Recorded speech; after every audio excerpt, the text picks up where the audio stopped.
Growing up and even stepping into the industry I'm in, I learned something the hard way. People will treat you exactly how you allow them to. And that realization doesn't hit like thunder. It comes quietly, usually in the moments you feel small or overlooked. But here's what changed everything for me. First, I learned to set boundaries without apologizing, not with anger, not with attitude, just clarity. When you say no with confidence, it becomes a complete sentence. The world won't crumble, people won't fall apart, but they will start recognizing that your space has a door and not everyone gets a key. Setting boundaries without apologizing is one of the most powerful shifts you can make in your life. And yet it's something so many people struggle with because we've been taught in big ways and small ones that being agreeable makes us likable. But here's the truth. Being agreeable doesn't protect your peace. Boundaries do. And the moment you realize that boundaries aren't walls meant to keep people out, but doors that let the right ones in, everything changes. Setting a boundary starts with understanding what you actually need instead of what you've been conditioned to tolerate. So often we move through life saying yes because we don't want to disappoint someone, or we fear looking difficult, or we think the safest thing we can do is fold ourselves smaller to make others comfortable. But shrinking yourself never earns respect. It only teaches people you're willing to bend until you break. And once that dynamic starts, it rarely stops on its own. You have to be the one who changes it. But here's the part no one really prepares you for. The first time you set a boundary, it feels uncomfortable. Your voice might shake. Your heart might race. You might second guess every word before it leaves your mouth. That's normal. Growth never feels cozy in the beginning. The key is learning to stand in that discomfort without retreating into old habits. You're not being rude for protecting your energy. You're not being dramatic for acknowledging your limits. You're being honest, and honesty is the foundation of every strong relationship. Once you start practicing boundaries, you realize that the people who genuinely care about you won't push back. They adjust, they respect, they listen. They don't guilt trip you. They don't make you feel like you owe them an explanation. The ones who get upset, that reaction usually says far more about what they were getting from you than what they were giving. Sometimes people resent your boundaries because they benefited from your lack of them. That's not your burden to carry. You're not responsible for managing anyone else's comfort at the cost of your own well-being. Every boundary you set is a small declaration of your worth. It's a way of saying, I value my time, I value my mental space, I value my emotional capacity. And when you consistently honor those values, others start to see you through the lens you've chosen for yourself instead of the one they tried to place on you. That's when respect becomes a natural byproduct rather than something you chase. Another important part of boundary setting is learning to be clear. You don't need dramatic speeches or long explanations. You don't need to justify, defend, or over-explain. A calm, steady, I can't do that, or this doesn't work for me is enough. People often confuse clarity with harshness, but real clarity is gentle. It doesn't attack. It doesn't accuse. It simply states the truth with confidence. The moment you stop padding your boundaries with apologies, you take away the permission for others to step over them. And let's talk about the guilt, because it will show up. Every time you choose yourself, guilt tries to sneak in and convince you that you're being selfish. But protecting your peace is not selfish, it's sustainable. There's a version of you that thrives, performs better, loves deeper, and exists more confidently. And that version only appears when you stop pouring yourself into places that drain you. Boundaries aren't about keeping distance. They're about letting your best self exist without depletion. What most people don't realize is that boundaries don't push the right people away. They pull them closer, because healthy people aren't intimidated by your limits. They're grateful for them. Boundaries create clarity, and clarity creates trust. When someone knows where your lines are, they know how to care for you without crossing them. It makes connection feel cleaner, more honest, and more grounded.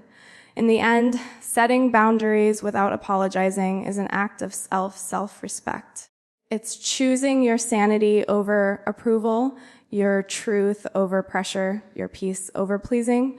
And once you start doing it, you stop attracting situations that make you feel overlooked or undervalued. You start drawing in people and opportunities that match the strength of the standards you've set. That's the real power, not that boundaries keep disrespect away, but that they teach the world exactly how to treat you with the same dignity you finally decided to give yourself.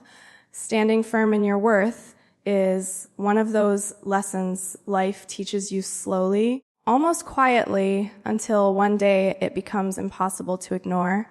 It's not a loud declaration or a dramatic moment where everything suddenly makes sense. It's something that grows inside you piece by piece, built from every time you've been underestimated, every time someone talked over you, every moment you second-guessed yourself because you didn't want to take up too much space. And then gradually you realize that shrinking yourself never protected you from judgment. It only taught others to look past you. Understanding your worth and standing in it unapologetically changes that completely. Your worth isn't something someone else can hand you. It's not rooted in praise, approval, likes, or whether people cheer you on. It's not something that appears when everything is going right or disappears the moment someone criticizes you. Real worth is internal. It's something you build from the inside out, something you decide, not something you wait for others to assign. When you finally get that, you stop living life like you're auditioning for someone else's acceptance. One of the biggest challenges in standing firm in your worth is unlearning the habit of tying it to performance. So many of us were raised to believe that our value comes from how productive we are, how impressive we are, how useful we are to someone else. You feel good about yourself when you're succeeding and terrible when you're not. But worth isn't conditional. It doesn't vanish because you made a mistake or took a break or needed time to figure things out. Worth is a constant. You're allowed to show up as a work in progress and still be deserving of respect, love, and opportunity. Standing firm in your worth also means refusing to let others define you through their insecurities or their limited imagination. People will project their fears onto you. Some will try to place you in a box because it's easier for them to understand you that way. Others will tell you who they think you should be based on what's comfortable for them. But their vision of you is not your responsibility. When you know who you are, their limits stop being your ceiling. You don't shrink to make them comfortable. You grow to make yourself proud. But knowing your worth isn't always glamorous. Sometimes it means walking away from situations that once felt familiar. Sometimes it means losing people who only loved you when you played small. Sometimes it means turning down opportunities that don't honor your value, even if saying yes might give you short-term validation. Worth requires patience, choosing long-term respect over temporary approval, and that's not easy. It's a quiet kind of courage, the kind that doesn't get celebrated as much as it should. What's beautiful, though, is that the more you practice standing firm in your worth, the more natural it becomes. You stop feeling the urge to justify your decisions. You stop explaining why you deserve to be treated a certain way. You stop feeling guilty for expecting the same energy you give. You start moving with a calm confidence, the kind that doesn't need to prove anything. You begin to recognize that your presence is not a burden. It's an asset, And anyone who can't see that simply isn't meant to be part of your story. People often think confidence is loud, but true confidence is actually very still. It shows up in small, quiet decisions. Choosing your boundaries, investing in your growth, trusting your instincts, showing up authentically instead of performing who you think others want you to be. Standing in your worth means walking into a room without needing to dominate it because you already know you belong there. You don't overpower the space. You elevate it simply by being true to yourself. And here's the thing, when you finally embrace your worth, life starts aligning in ways it couldn't before. You attract people who see you for who you are, not who they want you to be. You draw opportunities that match the level of respect you've chosen for yourself. Doors open that were never meant to open when you were doubting who you were becoming. The world responds to the energy you give it, and when you stand firm in your worth, the world rises to meet you. At the end of the day, knowing your worth isn't about arrogance or entitlement. It's about recognizing that you have something unique to offer simply by existing as yourself. It's choosing to show up with your full heart, your full voice, your full presence without apology. And once you do that, you stop tolerating anything that diminishes you. You stop negotiating with disrespect.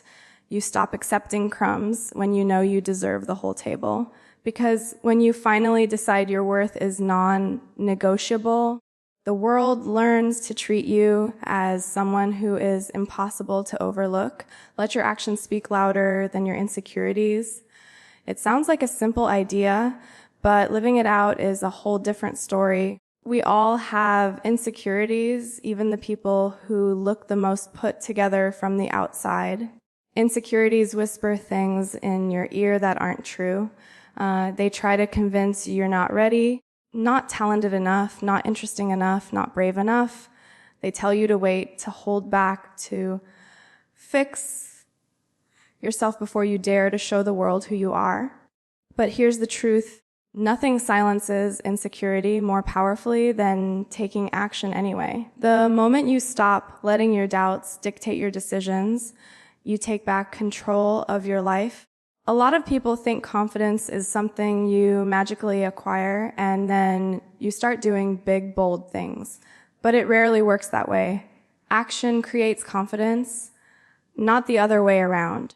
Every time you take a step toward what you want, even a tiny one, you send a subtle message to yourself, I can do this. That message is louder than fear. It's louder than doubt. It's louder than the voice in your head that tells you you're not enough. And the more you act, the stronger that message becomes. Letting your actions speak means moving even when you're unsure. It means showing up even when the timing isn't perfect. It means trying, failing, learning, and trying again instead of hiding because you're afraid of looking inexperienced. Insecurities thrive in stagnation. They grow louder when you're still. But the moment you start moving, even imperfectly, they lose their power. They can't chase you once you're in motion. And here's something a lot of people don't realize. Other people pay far more attention to what you do than to what you fear.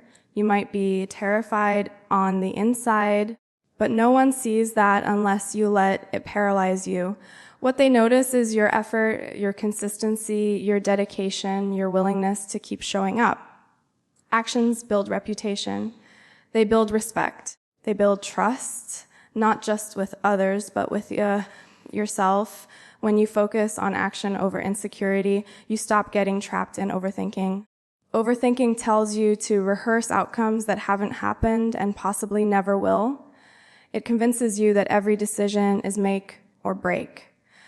But action grounds you. It reminds you that progress is built from small, steady steps, not from imagining everything that might go wrong. The more you act, the more you understand that mistakes aren't the end of the world. They're just part of the process.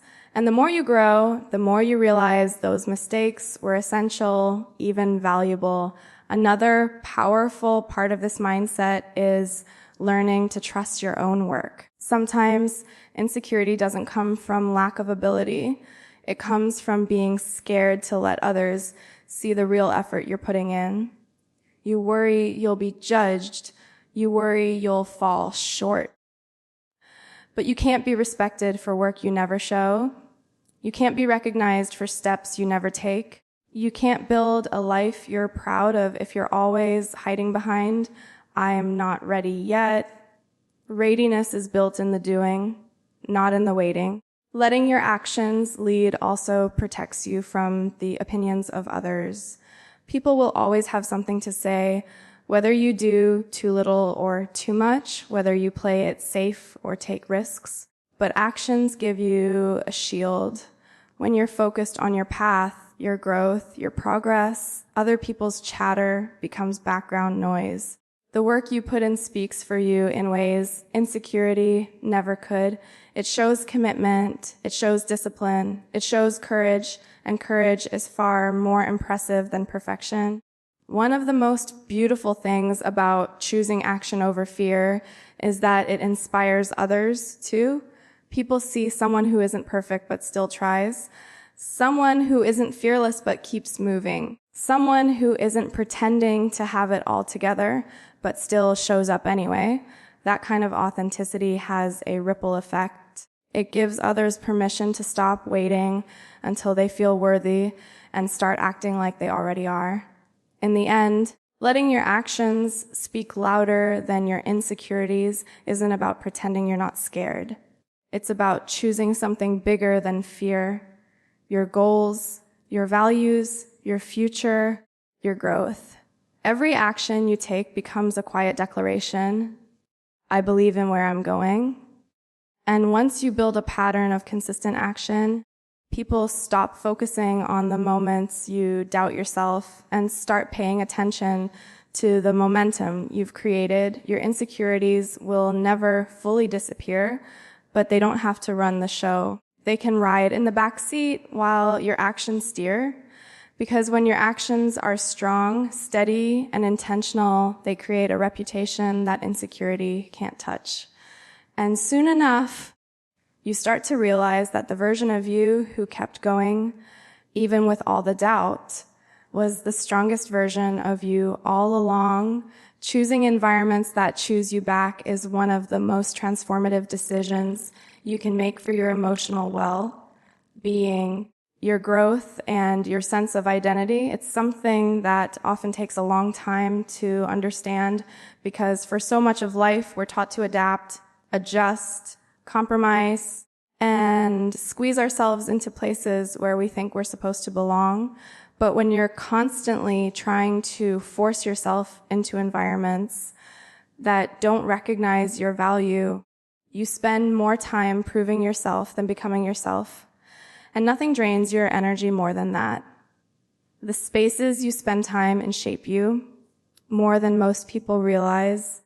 They influence how you see yourself, what you believe you're capable of, and the standards you come to accept.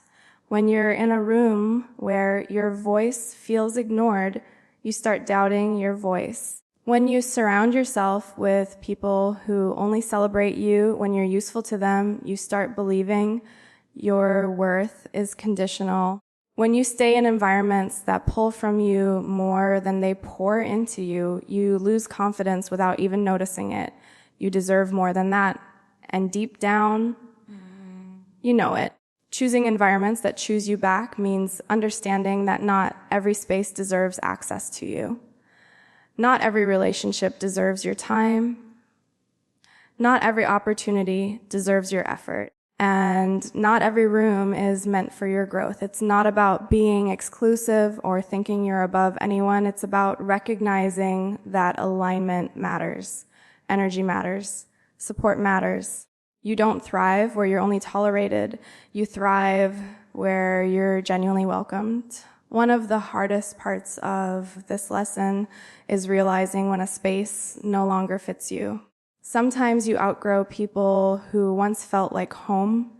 Sometimes you evolve past opportunities that once felt like your dream. Sometimes you realize the version of yourself that a room expects you to be is too small for who you're becoming. And letting go of those places isn't easy.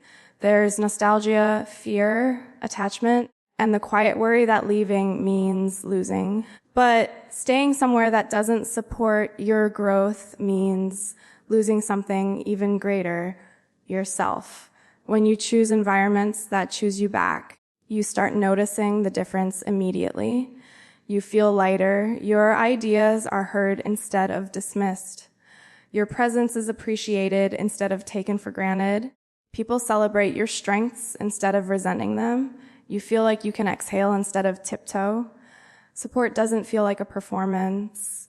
It feels natural, genuine, effortless. That kind of space makes you bolder, more creative, more authentic. It helps you grow into the fullest version of yourself because you're no longer wasting energy trying to prove your worth. Another important part of this is recognizing your own patterns. Sometimes people stay in the wrong spaces because they're afraid they won't find better. Sometimes they stay because they don't want to hurt anyone's feelings.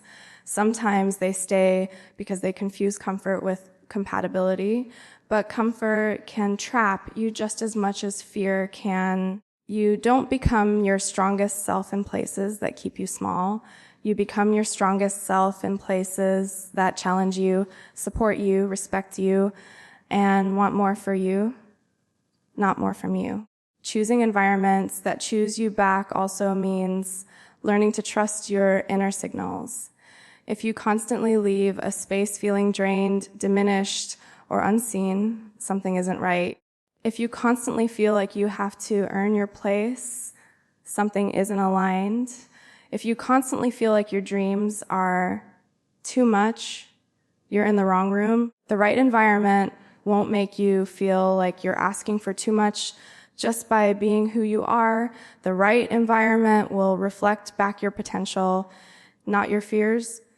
And the truth is, the world opens up in remarkable ways once you choose spaces that choose you. The moment you stop settling for environments that drain you, you create room for environments that elevate you. You attract people who appreciate your honesty, your ambition, your creativity, your individuality. You find opportunities that feel aligned instead of forced. You begin to see your own potential more clearly because you're not fighting for basic respect anymore. You're building on a foundation of support rather than struggling in an atmosphere of scarcity. Ultimately, choosing environments that choose you back is an act of self-respect.